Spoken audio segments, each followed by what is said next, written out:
Good morning, everyone.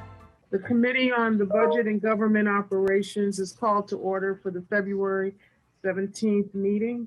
The committee, pursuant to applicable law and my determination that attendance by remote means is necessary because an in-person meeting is not practical or prudent due to the declared public health disaster caused by COVID-19, this meeting is conducted by video conference. We will now have a roll call to establish quorum, and will the aldermen please make sure that their microphones are unmuted. Vice Chair Silverstein. Alderman King. Present. Alderman Hairston. Present. Alderman Sawyer. Here. Alderman Mitchell.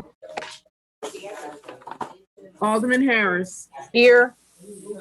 Alderman Seldowski Garza. Alderman Thompson. Present. Alderman Cardenas. Alderman Quinn. Here. Alderman Moore. Alderman Curtis. Here. Alderman O'Shea. Alderman Brookins. Alderman Rodriguez. Present. Alderman Tabares. Here. Alderman Scott. Alderman Burnett. Present. Alderman Irvin. Present. Alderman Taliaferro. Present. Alderman Raboris. Present. Alderman Wagisback. Here. Alderman Austin. Here. Alderman Ramirez Rosa. Alderman Villegas. Alderman Mitz. Alderman Spizzato.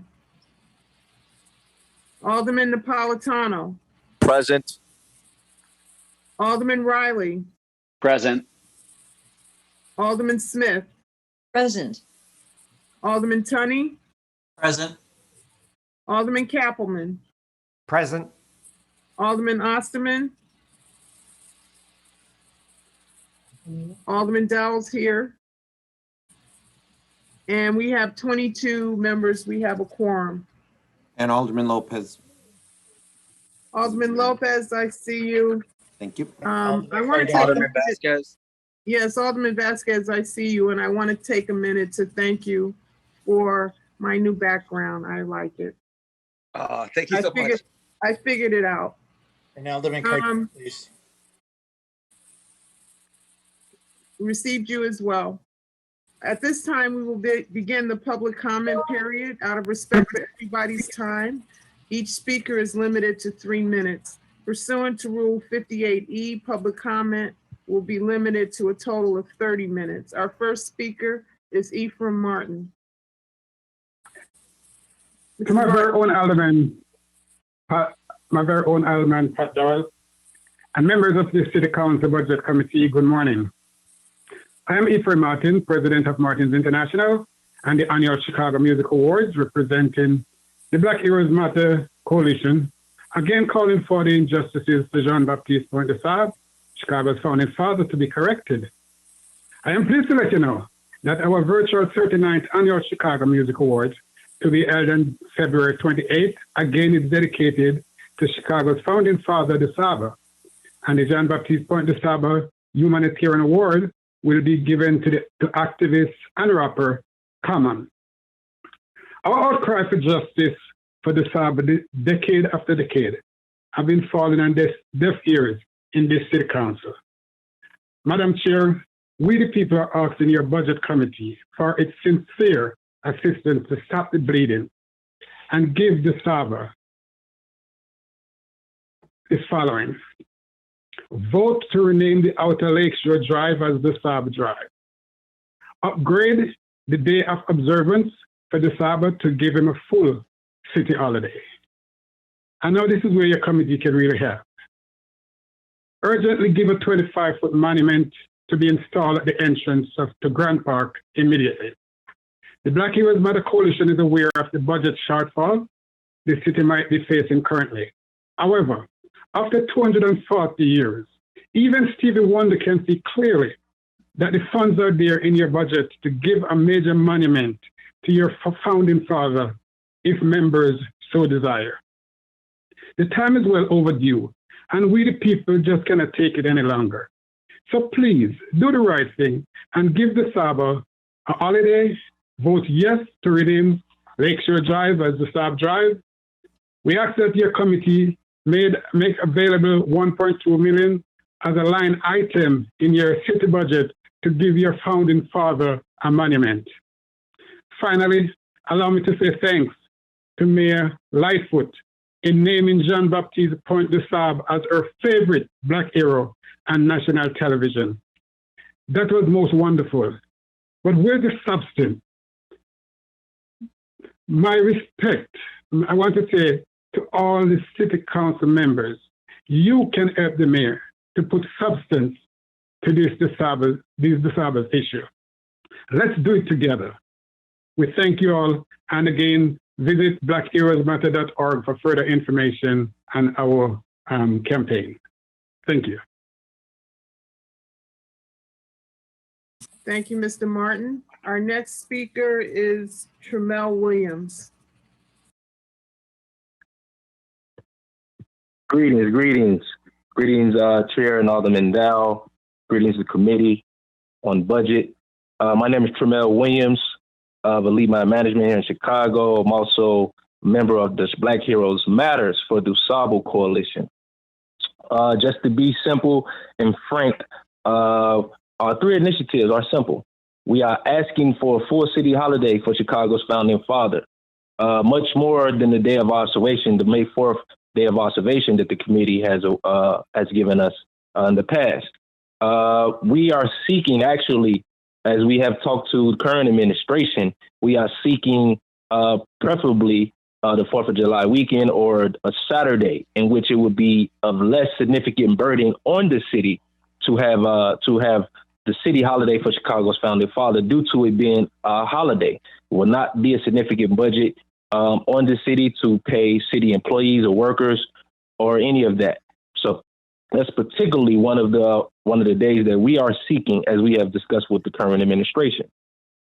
Number two, we are seeking a minimum of 25-foot sculpture in honor of Chicago's founding father. It's been almost 200 years since March 4th, 1837, when the city was incorporated, and we have yet to give the Chicago's founding father, Jean-Baptiste Point de Sable, his just honor. He has no major monument or statue in Chicago's radius, which is the same almost 200 years later. Finally, as we have been in discussions with the current administration, we are seeking to rename Lakeshore Drive to Jean-Baptiste Point de Sable Drive. Again, people ask, hey, this may be a huge undertaking physically and budget-wise. However, we have met with the current administration as well as CDOT and IDOT to discuss that this is a very realistic goal that can be obtained this year, actually, within the near future. It's not something that would be so stringent on the budget or even for the residents to change their addresses. It would be something that is realistic and feasible to do in the near future. Again, please visit blackheroesmatter.com or .org, so you can get more information about our initiatives, as well as the progress that we have made since last July 4th, when we demanded once again for Chicago's founding father, Jean-Baptiste Point de Sable, to be given just due and honor with these three initiatives. I ask you, as the budget committee, that you please consider our three initiatives, as we will be persistent. Thank you. Thank you, Mr. Williams. Our last speaker is Monique May.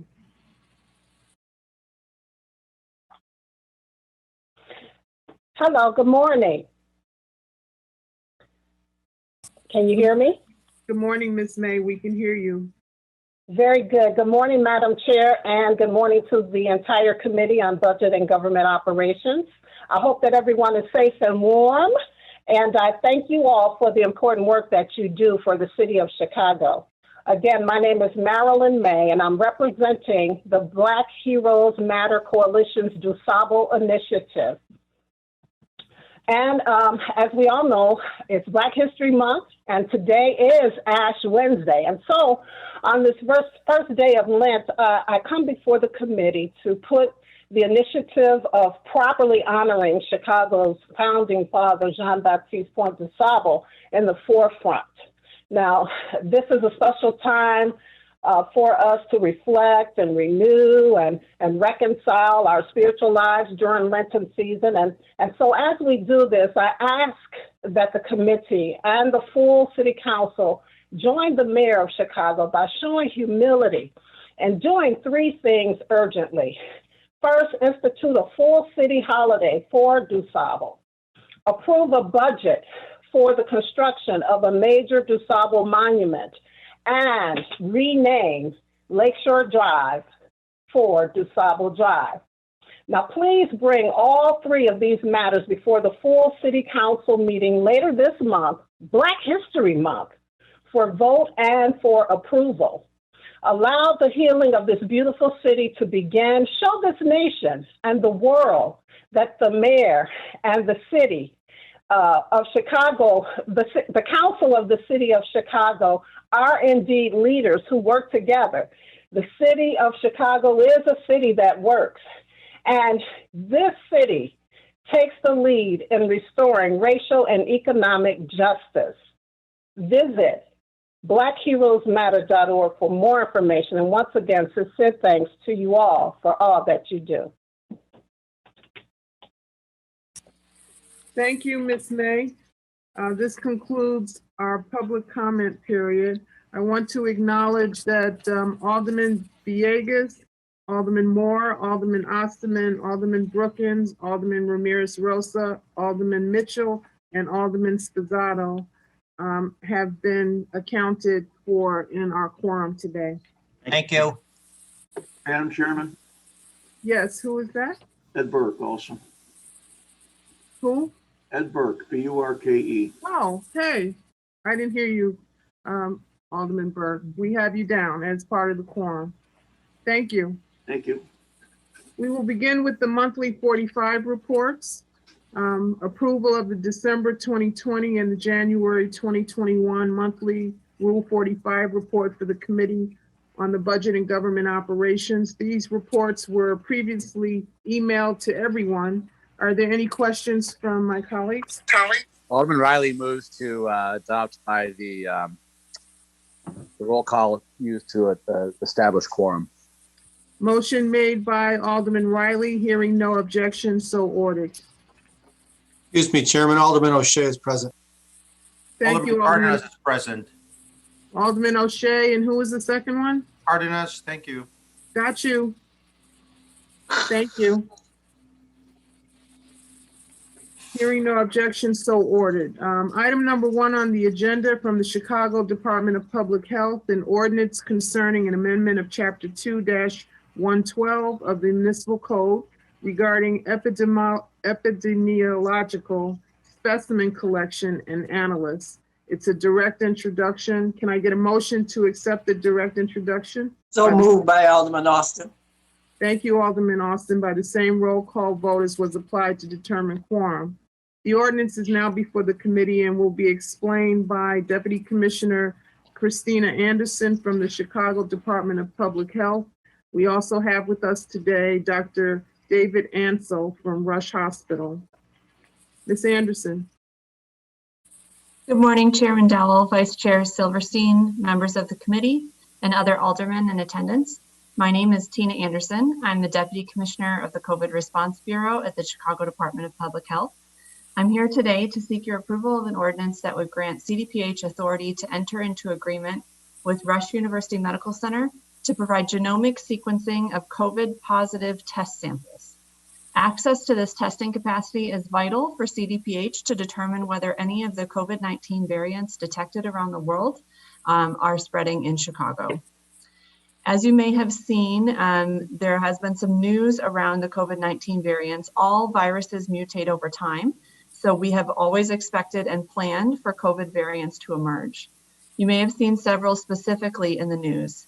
B117, which was originally detected in the UK. There's been 22 cases identified in Illinois. B1351, which was originally detected in South Africa. Just in the past several days, we've detected one case in Illinois. And there's an additional one, P1, originally detected in Brazilian travelers in Japan and is now widely circulating in Brazil. These variants are here in Illinois and they are spreading. Some of these variants have been documented to spread more quickly. More people can kind of catch them from one sick person. And they will impact a third wave of increased cases in Chicago. CDPH needs to be able to monitor the spread of these to be able to inform policy decisions around the city's response. For example, we need to know and understand how more transmissible these variants are, or if they are causing more severe disease in those who are infected. Additionally, we need to be able to understand if there are possible cases of reinfection, so people who have been sick with COVID-19 in the past and have gotten it a second time from one of these variants, or if there are individuals who become sick after receiving the vaccine. Currently, the Chicago Department of Public Health does not have a mechanism to monitor these, and we are reliant on partners. To monitor the spread of these variants, you either need a highly specialized test, which currently is not broadly available, or the ability to run genomic sequencing on a test sample after the patient has been diagnosed as positive. This requires a diagnosing lab to give the test sample to a lab which can run sequencing and identify the viral strain which has infected the patients. Right now, the city does not have the ability to monitor this because we do not have a public health lab, nor a partnership with a lab that has this capability. To build our own public health lab would cost millions of dollars in startup costs and several years to construct and fully certify. It also would require much cost to maintain thereafter. As part of the funding we received from the CDC last year, CDPH put together a request for proposal to create a public-private partnership to enable CDPH to have this critical capacity. This RFP was distributed to all of the diagnostic labs in our region. Only a small handful of academic centers and professional laboratories even have this advanced genomic sequencing capacity. Only one group applied, Rush University Medical Center. This project is a collaboration between this advanced laboratory capacity at Rush and the public health data and expertise at CDPH. For use of these services, the city will pay Rush $3.5 million. $3 million of that is from the funds that were appropriated last year. $500,000 of that is from a grant that is before the committee for appropriation now under the CDC's Epidemiology and Laboratory Capacity Program, specifically a part of that program for advanced molecular capacity for this type of work. These funds will cover the sequencing of up to 6,000 sample specimens. Examples of specimens that would be sent for sequencing are individuals who test positive for COVID-19 for some of those outlier events like I described, where they get infected after vaccine or if there was a second infection. And additionally, we're working with Rush to make sure that there's a representative sample of positive test samples that are sent to the lab so that we have the ability to understand if these variants are present in Chicago and how they might be spreading. The change to the ordinance that we're bringing before you today reflects state law. So under state law, local health departments have the authority to receive test specimens for this purpose. This code change formally accepts that authority to CDPH and allows CDPH to designate an agent such as Rush to carry out this public health function on our behalf. Thank you for your time and consideration on this urgent matter. I'm happy to take any questions that you might have. Thank you, Ms. Anderson. Does Dr. Ansel want to add anything to your presentation, or is he here for questions only? Dr. Ansel, is there anything you would like to add? No, but happy to take questions of the committee. Thank you. Alderman Austin. Thank you, Madam Chair. Ms. Anderson, will this initiative utilize any of the public health employees? Thank you for the question, ma'am. This contract will be with Rush University Medical Center, so they will be staffing and hiring for the contract. On the city side, we do have public health employees that are supporting this project, and we are actually hiring up additional employees to support this project. Okay, and it will all be conducted at Rush Hospital. At Rush University Medical Center, not Okay, necessarily at the medical center, yeah, Yes. on Harrison. Okay. When will this initiative, after the passing, when will it begin? That's a great question. So we have been working diligently with Department of Law and with Rush on the contractual details here. And as soon as the ordinance passes, we will be able to close that contract and get the data security protocols in place and start the work. Both Rush and CDPH are ready to go. We just need to get the contract details sorted out. Okay, so you already have data regarding those that have tested positive? So we do not currently have, so this data comes based on genomic sequencing that happens after someone tests positive. We, right now, any data that we have about the existence of these COVID variants or these kind of unusual circumstances in Chicago is based on data that other labs that we don't have contracts with is sharing with us based on their genomic sequencing. So we don't currently have any of this kind of data unless it's been shared broadly with public health entities. Okay, so will you be sharing the information once it has been taken place with the city council?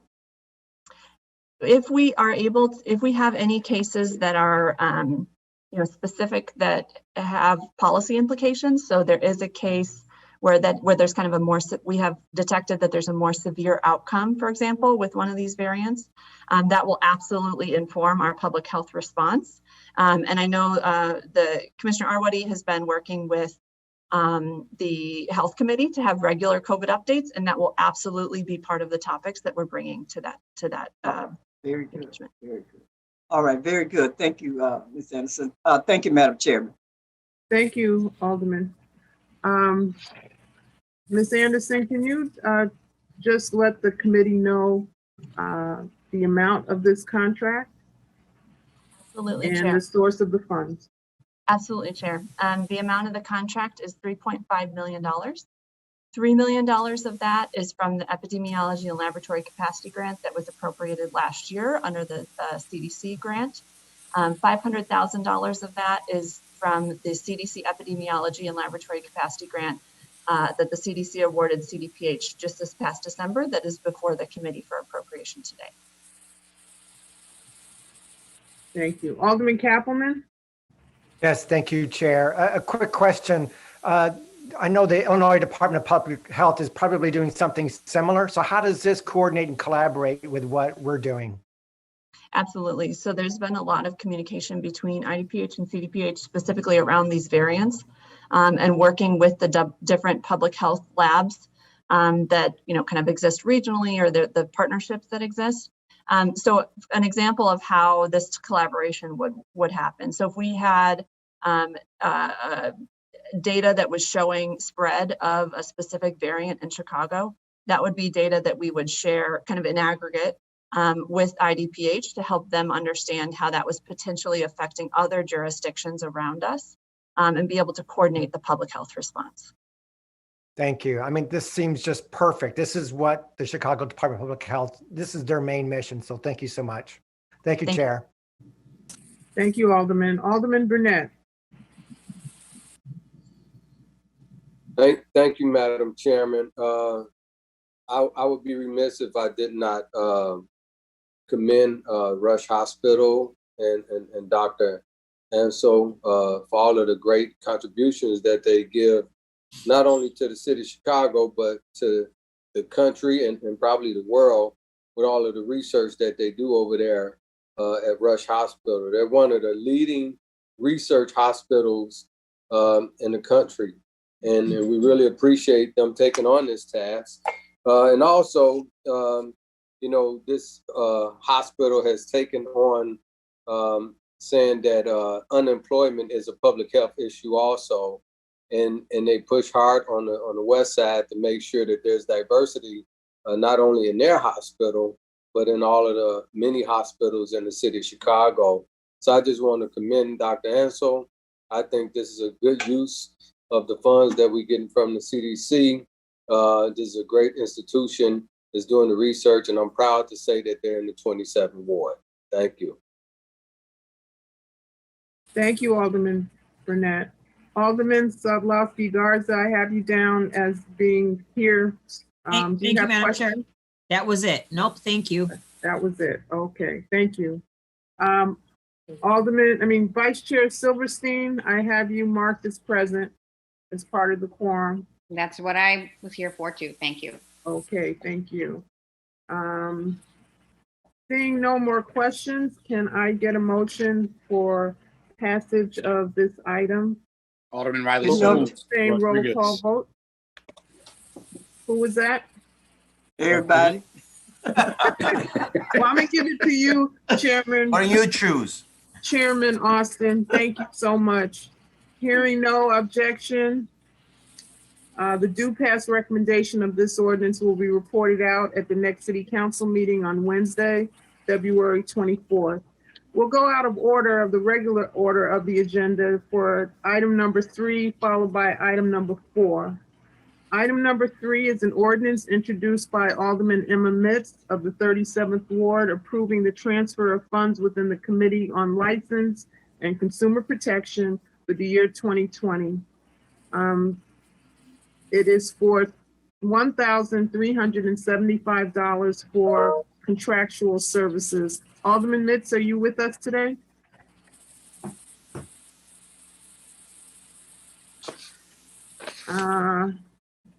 I know this is what she wanted because it's an ordinance introduced by her. So can I get a motion to recommend approval of item number 3? moved.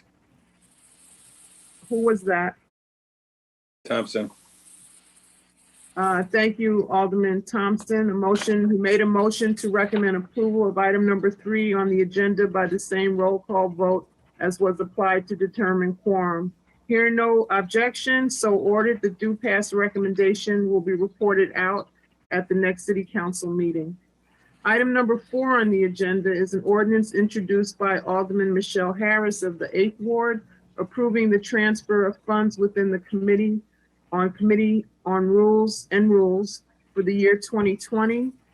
$5,500 for rental of equipment and services. Alderman Harris?